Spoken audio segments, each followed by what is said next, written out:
And it's the same thing with dentists and everybody, and these preachers.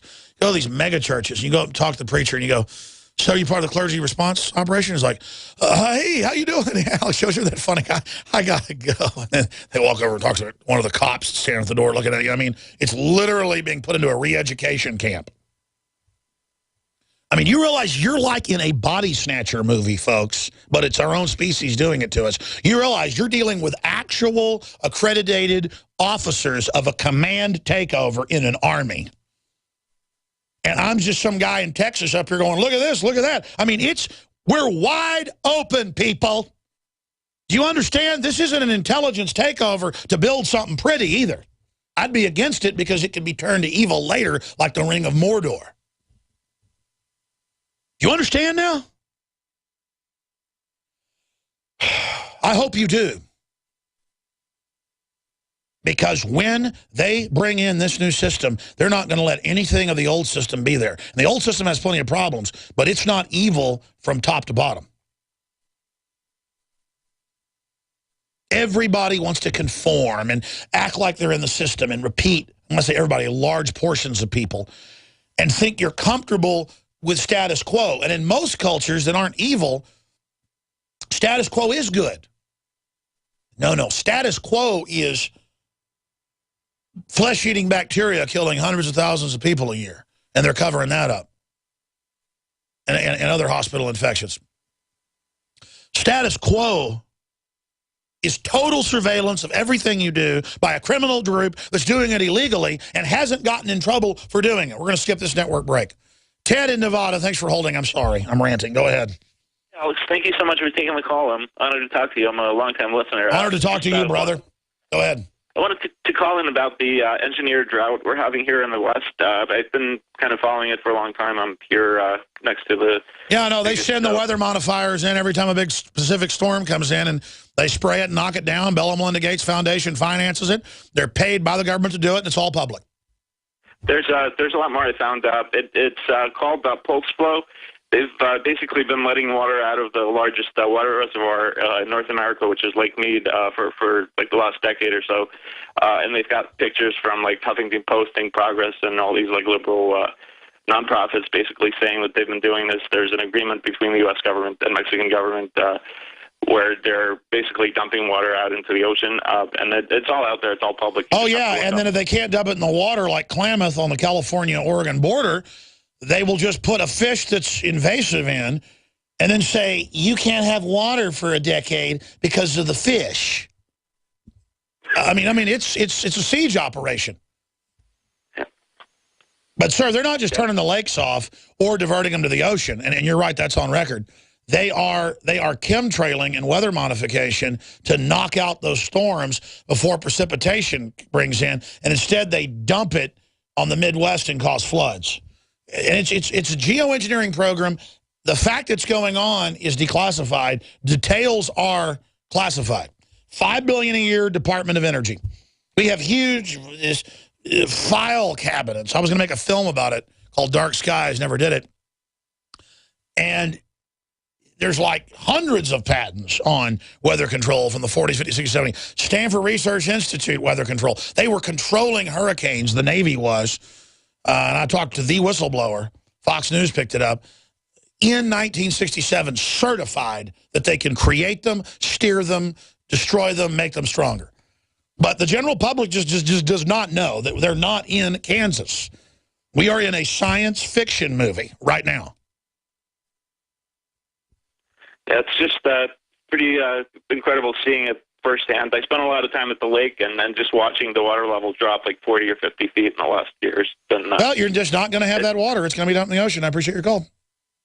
I mean, look, the border's wide open. They're shutting down our power plants. They pay to ship our jobs overseas and then just give us fiat money and welfare to get us dependent and get the robot cars and the robot troops and the robot factories ready. You know, you think it's bad they got child labor in China and forced abortions. Now they're just making the apples with the first of the new plants that don't have humans in them. Thank you, caller. Thank you for bringing up that point. Yeah, the public, though, generally doesn't care about just incredibly far out, wild, fantastical stuff like admitted geoengineering, manipulating the weather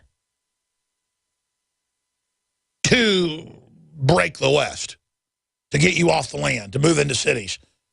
Then they'll turn the water back on once they get it all. Oh, boy, aren't they nice people? Sarah in Ohio. Sarah, you're on the air. Go ahead. Hi, Alex. I won't take up too much of your time. I wanted to let you know about a flyer that was handed out somewhere down in Cincinnati to my boyfriend that talks about one world government. Front of the flyer has, the picture of a globe on it, and then it says, "A world government. Why do we need one? Is it possible? And who is qualified to rule?" And then it says, "Here are the answers at a free public event. This is your invitation." And it also says, "Earth's new ruler. Who really qualifies?" Yeah, that's a Jehovah's Witness flyer, I believe. That's right. That's what it's saying about that Jehovah's Witness is the one who sent this out. This was for a convention, a 3-day convention in Indianapolis that is free for people to talk about one world government. Why do we need one and who it could be to rule? I don't know the details of that. I've seen those flyers, and CJ says he's seen them. But I would imagine that it's a way to get people there to talk about it and probably say it's going to be Antichrist. But I don't know because I haven't followed that to its final conclusion. But world government's already here. It's a corporate government that's exempt from regulations and taxes and is above the law. And they have a definition of that. It's called tyranny. It's the ultimate form of discrimination that Warren Buffett's the biggest recipient of banker bailout money, is exempt in many cases, and then lobbies for our taxes to be raised. I mean, that's just outrageous. Thank you, Sarah. Steve in FEMA Region 5. What former state are you in, sir? Michigan. Ah. It's good to talk to you again, Alex. Nice to talk to you. Yeah, I'm a Christian, and a big problem in the church is that fellow believers in Jesus Christ don't know the real meaning of Romans 13, that it describes a legitimate government that punishes the evildoers, and when the government becomes the evildoers, we have grounds to resist. Well, that's true, and the Declaration of Independence states that as well. It's just common sense, but they've already got it set up with the 320 million people in this country to want a physical war that destroys the old police military order, which is very corrupt, but nothing compared to what they're bringing in, to bring in the new computerized social worker command and control system on the ashes of the old ones. So it won't do anything to, go out and kill a bunch of police and military. That would blow up in our face. I'm not saying you're advocating that. But if they march them out against us, stage false flags, and go after people, the media and the culture has predictive programming. It already shows the rebels in all these TV shows killing cops and military. So people think that's what you go do to go resist. No. You go after and I'm not saying this. I'm saying this is what you would, if you were really wanting to resist them. You go after the bureaucrats. You go after the owners. You go after the people running it. You avoid the police and the military. That's not it's like in the video game where you don't want to shoot the women and children. You want to go around those, okay, as much as you can. You lose points. You lose points when you go up against them. Plus, you don't want to engage them anyways. They're trained to fight, okay? You want to go after the brain bugs, just like in movies like that standard study since the 50s at the Army and Navy and Marine Corps colleges, Starship Troopers. The actual book is much better than the film. But the point is that they go after the brain bug. You don't want to be out there. And, I mean, do they try to go out once they figure out how to fight and just try to fight the little bugs, the warrior bugs? No. They want to stay away from those. They want to go find the brain bug. See what I'm saying? Yeah, I mean, I wasn't calling for violence if that's what you were thinking. No. Yeah. Go ahead. Resisting in the info war, and I mean, I'm a believer in self-defense as well. I own firearms, and I mean, if they do offensively attack us first, I'm for resisting, but right now I'm for like a peaceful revolution like you talk about all this time. Absolutely. Where do you think it's all going? Well, it's not looking good. I mean, they could use the open borders to, stage a false flag and, blame it on whoever to take our liberties away some more. I mean, it's not looking good. I mean, I've been agreeing with most of what you're saying. Well, they're using the wealth and the power of the West to build an empire, while at the same time trying to destroy the West because it has ideals that have realized would overthrow their system and create a literal solar system and galaxy-wide renaissance. Just, I mean, what humans could do is just so awesome. But the churches have told everybody that we're not allowed to have that. It's the end of the world and all the rest of it. So it's a self-fulfilling prophecy. It's very evil. Appreciate your call, Steve. Brent in FEMA Region 6. I'm in FEMA Region 6, formerly Texas. Go ahead. How are you today, Alex? I'm all right, brother.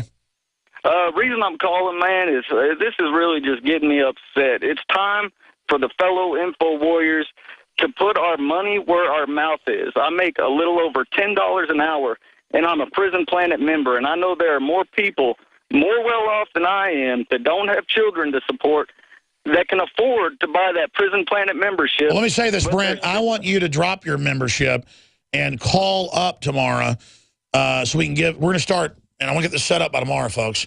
I got to figure out how to do it. We want to give memberships away because we've gotten better bandwidth. We've gotten cheaper bandwidth. And it's important to fund us, but absolutely, I'm sick of it being people that don't have money supporting us. I want the yuppies and the rich people I run into, their listeners, they should be buying family water filters from us. They should be buying our food. They should be buying all the supplements that are great anyways. And they should belly up and really, on a weekly basis, buy stuff from Infowars.com so that we can expand our operation and keep it going. Because I don't like hearing about people that have got families making $10 an hour, paying $5.95 a month. Though 11 people can use it, though it's very affordable, that's not my goal. That's why as soon as we got better bandwidth, and the cost has gone down across the board, that's why the NSA can spy on everybody so cheaply now as well and save everything. Well, it's with us, bandwidth is cheaper. The daily radio show, video, is free at Infowars.com on the listen page. So we would give everything away from free. Listen, if some endowment came along where, $8-9 million a year, that's how much it takes to run this, folks, and that's cheap for something this big. I mean, if a billionaire endowment came by and just said, here's the money, I would stop advertising. The issue is networks and radio stations have ads that would still be there, but you wouldn't have me plugging stuff. So, I mean, that's my goal. I would like to not focus on money. And so, yes, if we can figure out how to advertise the fact to wealthy people and middle-class people that, hey, you better do what the elite does with money. They go and spend it to get what they want. You better support real media. You better support good candidates. You better get active or lose everything. Is that what you're saying, Brent? Well, yes, sir. I think also it's time for even the people that aren't as well off, such as myself, it's time we become the lobbyists. We have the power. We have the money as the people. And, I have no problem paying that $5.95 for my membership. It doesn't put me on the streets or make my kids any more hungry. In fact, I want to buy another membership just to give to another 11 people. We're the voice. We're the lobbyists. And this time people got mad. This is ridiculous. People with money are sitting here taking advantage of all the free things offered. It's time y'all step up to the plate, be men about this issue, face the facts that we're in trouble, and put your money... No, I hear you, brother. You're so angry, I think you're strangling your phone, but God bless you. Look, I'm out of time with Jeff in Utah, Edward and Jim. I've got to go do other reports. We got a bunch of breaking news. It gives me a headache, actually, to realize, because it's exciting once it goes on air and we warn people. That's the fun part.